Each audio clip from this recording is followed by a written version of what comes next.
A Distance Called Love by Kanuna. Jarak bernama cinta oleh Kanuna. Bab 1. Pesan pertama di antara jutaan. 6 bulan yang lalu, aku tidak menyangka bahwa satu pesan singkat akan membuka pintu menuju kisah cinta paling rumit dan paling nyata dalam hidupku. Malam itu, aplikasi online itu hanya terasa seperti pelarian dari sepi. Sebuah ruang virtual tempat jutaan manusia menunggu untuk ditemukan, dikenali, atau sekedar didengarkan. Aku mengunduhnya tanpa banyak harapan. Aku bahkan tidak tahu. Aku tidak tahu pasti apa yang aku cari.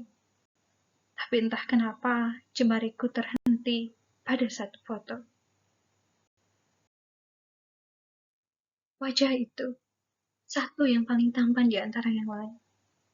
Tapi ada sesuatu yang mungkin tatapan matanya atau pose yang tidak berlebihan, yang membuat aku yakin ini bukan foto sembarangan.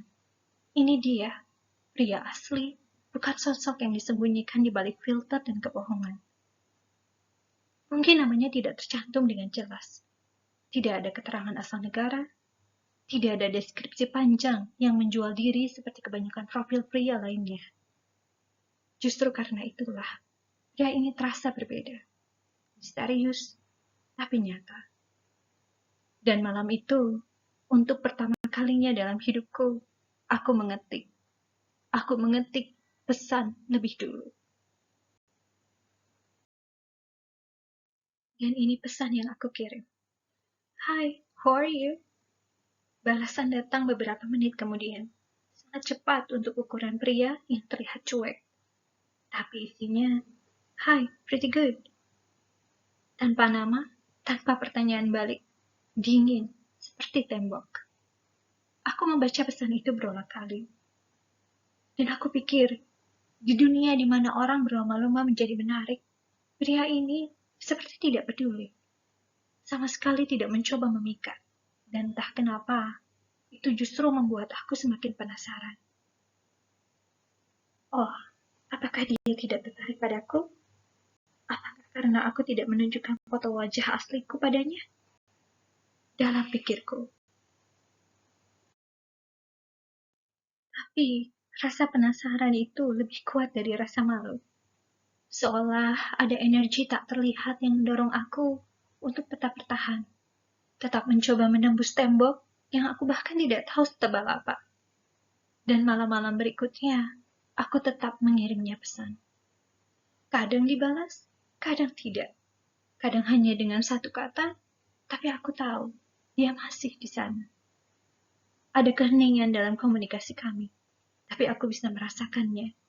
Pria ini bukan tidak peduli. Dia hanya belum bisa terbuka. Hanya belum percaya.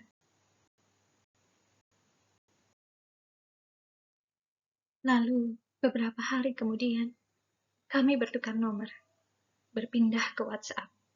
Sebuah langkah kecil yang terasa seperti satu langkah maju dalam dunia yang penuh keraguan. Dan dari sana, suara kami akhirnya bertemu.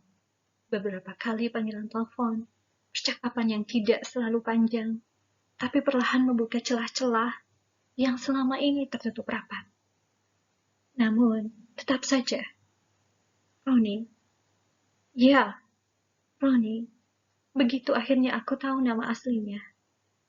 Dia tetap terasa seperti batu. Bicara dengannya seperti berbicara pada tembok.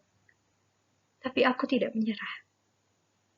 Aku tidak menyerah karena aku tahu di balik tembok itu ada seseorang yang sedang bersembunyi.